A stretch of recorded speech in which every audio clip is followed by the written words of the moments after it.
الخلق من عدم ثم الصلاة على المختار في القدم مولاي صل وسلم دائما أبدا على حبيبك خير الخلق كلهم پڑھیے الصلاة والسلام عليك يا سيدي يا رسول الله وعلى آلك وأصحابك يا سيدي يا حبيب الله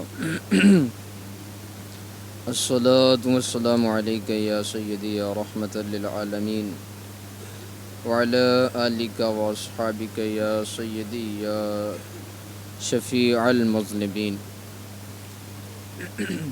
اللہ تبارک و تعالیٰ کے فضل و کرم سے ہم نے نماز فجر با جماعت ادا کی۔ درس قرآن میں ہم سب شرکت کر رہے ہیں۔ میرا اللہ ہم سب کی حاضری اپنی پاک بارگاہ میں قبول فرمائے۔ سورۃ البقرہ کی آیت نمبر 60 ہے، جس میں آج ہم کچھ سمجھنے کی کوشش کریں گے۔ اللہ تعالیٰ ہم سب کے علم میں، فہم و فراست میں برکتیں عطا فرمائے۔ اللہ تعالیٰ ارشاد فرماتا ہے وَإِذِ اسْتَسْقَىٰ مُوسَىٰ لِقَوْمِهِ، اور یاد کرو جب موسیٰ علیہ السلام نے اپنی قوم کے لیے پانی مانگا۔ فَقُلْنَا اضْرِب بِّعَصَاكَ الْحَجَرَ، ہم نے کہا اے موسیٰ اپنے عصا کو، اپنی لاٹھی کو پتھر پر ماریے۔ تو حضرت موسیٰ علیہ السلام نے اس لاٹھی کو پتھر پہ مارا۔ فَانْفَجَرَتْ مِنْهُ اثْنَتَا عَشْرَةَ عَيْنًا، تو پھوٹ پڑے اس سے 12 چشمے۔ قَدْ عَلِمَ كُلُّ أُنَاسٍ مَشْرَبَهُمْ، ہر ایک گروہ نے اپنا گھاٹ پہچان لیا۔ کُلُوا وَاشْرَبُوا مِن رِزْقِ اللَّهِ، ہم نے کہا کھاؤ پیو اللہ کا دیا ہوا رزق۔ وَلَا تَعْثَوْا فِي الْأَرْضِ مُفْسِدِينَ، اور زمین میں فساد اٹھاتے نہ پھرو۔ یہ آیت ہے، اس کو آج آپ نے توجہ کے ساتھ سماعت کرنا ہے۔ اس میں میدان تیہ کا ایک واقعہ اللہ تعالیٰ نے ہم تک پہنچایا۔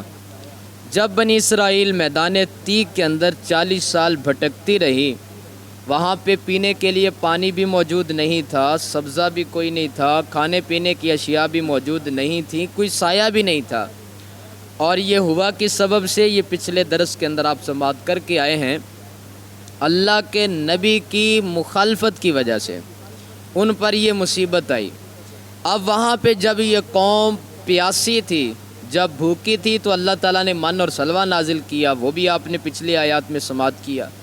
اب جب انہیں سخت پیاس لگی اور سخت پیاس کی حالت میں انہیں کوئی اور جگہ نظر نہیں آئی جہاں سے یہ پانی مانگیں، یہ سیدھے دوڑتے ہوئے حضرت موسیٰ علیہ السلام کے پاس حاضر ہو گئے اور کہنے لگے کہ اے موسیٰ ہمارے پاس تو پینے کے لیے پانی موجود نہیں ہے، غسل کرنے کے لیے پانی موجود نہیں ہے، آپ ہی اللہ تعالیٰ کے پاک پیغمبر ہیں، آپ اللہ تعالیٰ سے دعا کیجئے کہ اللہ تعالیٰ ہم پہ بارش برسا دے، یا اللہ تعالیٰ کسی نہ کسی سبب سے ہم تک پانی پہنچائے۔ جب یہ قوم بنی اسرائیل حضرت موسیٰ علیہ السلام کے پاس آئی تو اللہ تعالیٰ کا نبی سخی ہوتا ہے نا جی، حضرت موسیٰ علیہ السلام نے اللہ تعالیٰ سے دعا مانگی، کہا یا اللہ میری قوم پیاسی ہے اور تو کرم فرما، انہیں پانی چاہیے۔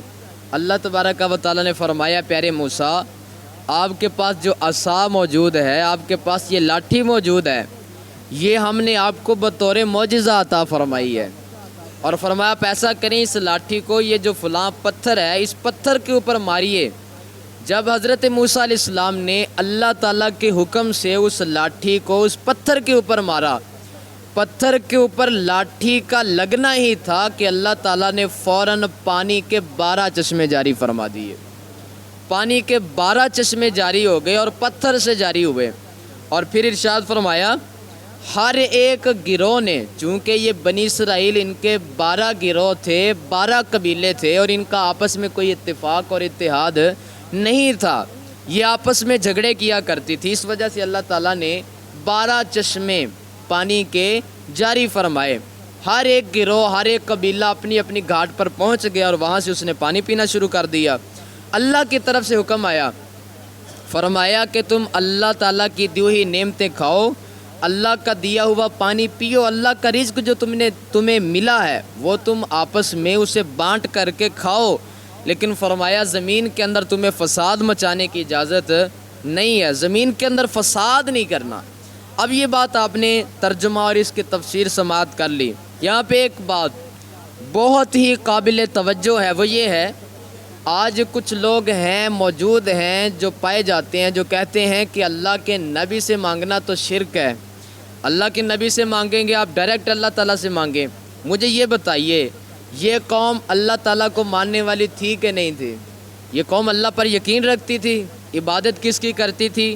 اللہ تعالیٰ کی، لیکن انہوں نے اللہ تعالیٰ سے نہیں کہا کہ یا اللہ بارش برسا دے۔ اس قوم کو بھی پتہ تھا کہ مانگنا اللہ تعالیٰ سے ہی ہے، لیکن جب تک درمیان میں وسیلہ اللہ کے پیغمبر کو نہ بنایا جائے اللہ کبھی دعا قبول کرتا ہی نہیں ہے۔ اس لیے یہ قوم حضرت موسیٰ علیہ السلام کے پاس آئی، اس سے پتہ یہ چلا اللہ تعالیٰ کے پاک پیغمبر سے مانگنا یہ شرک نہیں ہے بلکہ یہ عین ایمان ہے۔ اگر اللہ کے نبی سے نہیں مانگیں گے تو پھر کہاں سے مانگیں گے؟ اس بات پر ایک بڑی پیاری حدیث مبارکہ آپ ذرا توجہ فرما کے سنیے گا۔ بخاری شریف کی حدیث مبارکہ، حضرت جابر بن عبداللہ آپ ارشاد فرماتے ہیں کہ میرے والد محترم حضرت عبداللہ بن حرام ان کا جب وصال ہوا ان پر بہت زیادہ قرضہ چڑھ چکا تھا، اور قرض خواہ بار بار ہم سے مطالبہ کرتے تھے اور ہمارے دروازے پہ وہ قرض لینے کے لیے آتے تھے۔ اور اب بھی جب کوئی فوتگی ہوتی ہے تو اعلان ہوتا ہے کہ بھائی کسی نے اگر کچھ لین دین کرنا ہے تو مرحوم کا فلاں بیٹا یا فلاں اس کی اگر کوئی بیٹا نہ ہو تو کہتے ہیں اس کی فلاں بیٹی سے رابطہ کیا جا سکتا ہے، لین دین کے تمام معاملات اس کا فلاں بیٹا جو ہے وہی اٹھائے گا، یہ اعلان کیا جاتا ہے۔ لیکن ہمارے ہاں یہ ہوتا ہے اگر کوئی دینے والا آئے تو سارے اس کے وارث بن جاتے ہیں، لیکن اگر کوئی لینے والا آئے کہے کہ میں نے لینا تو پھر کہتے ہیں کہ وہ تو ابا جی کا معاملہ تھا، آپ ان سے حل کرواتے۔ حضرت عبداللہ بن حرام ان پہ بہت زیادہ قرضہ تھا۔ حضرت جابر رضی اللہ تعالیٰ عنہ سرکار مدینہ صلی اللہ علیہ وسلم کے دروازے پر پہنچے اور کہنے لگے یا رسول اللہ میرے والد محترم نے قرض لیا تھا لیکن اب قرض خواہ آتے ہیں اور آ کے قرض کا ہم سے مطالبہ کرتے ہیں، آپ کچھ ہماری مدد فرمائیے۔ حضرت جابر رضی اللہ تعالیٰ عنہ کس دروازے پہ آئے ہیں؟ مصطفیٰ جان رحمت صلی اللہ علیہ وسلم کے دروازے پہ، اور حدیث پاک کے لفظ ہیں فاستعنت النبی صلی اللہ علیہ وسلم، میں نے نبی پاک صلی اللہ علیہ وسلم سے مدد طلب کی، میں نے سرکار سے مدد مانگی۔ میں نے کہا حضور وہ مطالبہ کرتے ہیں، تو پیارے آقا نے یہ نہیں کہا کہ اے جابر جاؤ میں تمہیں کچھ لکھ دیتا ہوں، میں تمہیں چٹھی لکھ دیتا ہوں، وہ تمہیں کچھ مہلت دے دے گا۔ سرکار نے فرمایا جابر اٹھو میں بھی تمہارے ساتھ چلتا ہوں، اور ہم چل کے اس کی کچھ منت سماجت کرتے ہیں، شاید کہ اسے کچھ حیا آ جائے۔ سرکار بھی گئے، لیکن چونکہ وہ یہودی تھا اور اس نے کوئی مہلت نہیں دی، اس نے کہا کہ اب وقت کافی گزر گیا ہے میں کوئی مہلت نہیں دوں گا۔ پیارے آقا صلی اللہ علیہ وسلم واپس آ گئے، حضرت جابر بھی آ گئے۔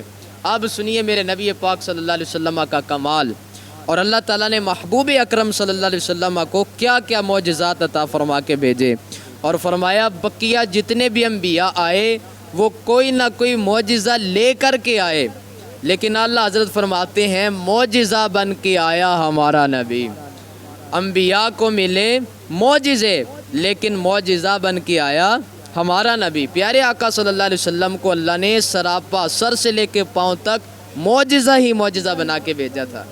اب پیارے آقا نے فرمایا کہ جابر جاؤ جو تمہارے باغ کے اندر کھجوریں ہیں، جو ردی کھجوریں ہیں انہیں علیحدہ کر دو، جو اچھی کھجوریں ہیں انہیں علیحدہ کر دو، تمام کھجوروں کو علیحدہ علیحدہ جگہ پہ رکھو۔ حضرت جابر فرماتے ہیں کہ میں نے رکھ دیا۔ سرکار نے فرمایا جاؤ انہیں کہو آ کے لے جائیں، اور جتنا ان کا قرض ہے ابھی ان کو دیا جائے گا۔ وہ آئے اور آ کر کے وہ قرض لینے کے لیے جب پہنچے تو سرکار نے فرمایا جابر ایسا کرو یہ جو کھجوریں ہیں ان کے اوپر چادر ڈال دو اور نیچے سے ہاتھ ڈال کے تم کھجوروں کو نکال کر کے ان کے دیتے جاؤ۔ اب کھجوریں حضرت جابر دیتے گئے، تولتے گئے، اور جتنی ان کی کھجوریں ان کا قرض بنتا تھا وہ سارے کا سارا ادا کر دیا۔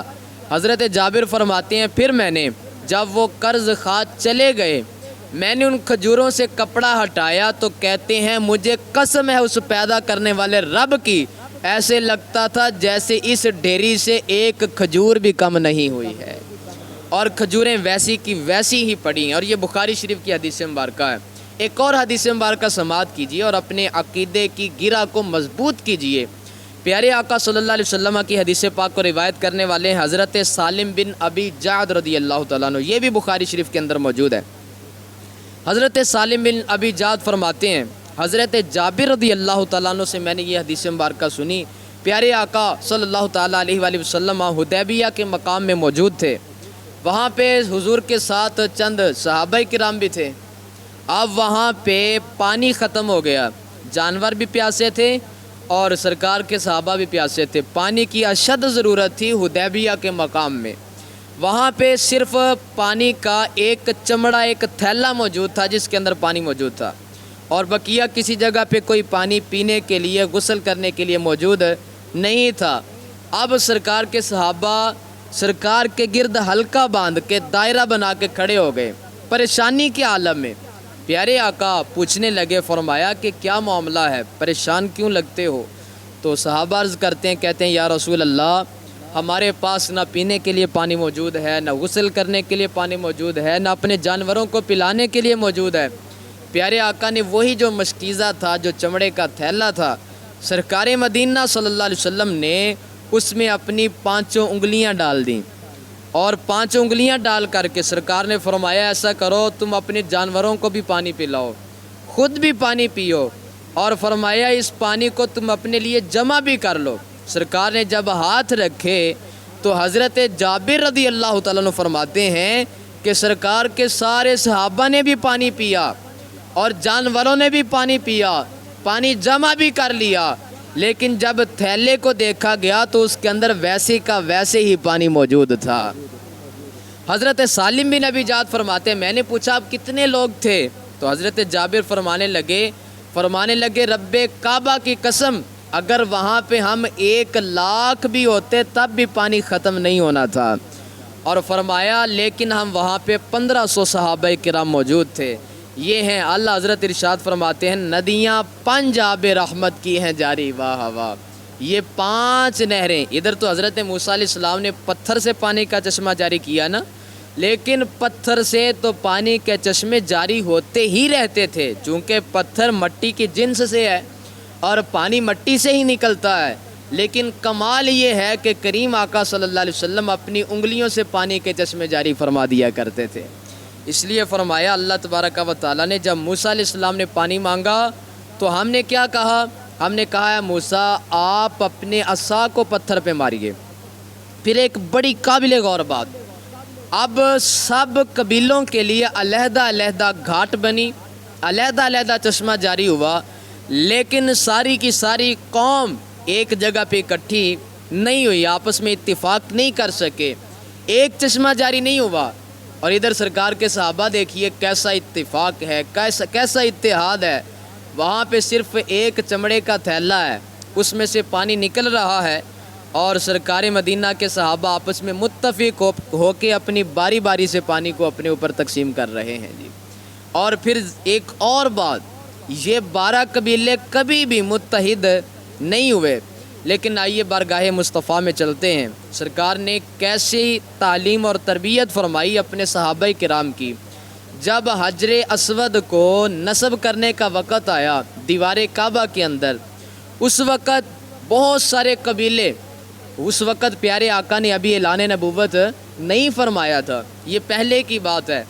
اب سارے کے سارے قبیلے وہ اپنی تلواریں نیام سے نکال کر کے باہر آ گئے، ہر قبیلے کا سردار کہتا تھا کہ یہ پتھر میں نے نصب کرنا ہے، دوسرے قبیلے کا سردار کہتا میں نے کرنا ہے۔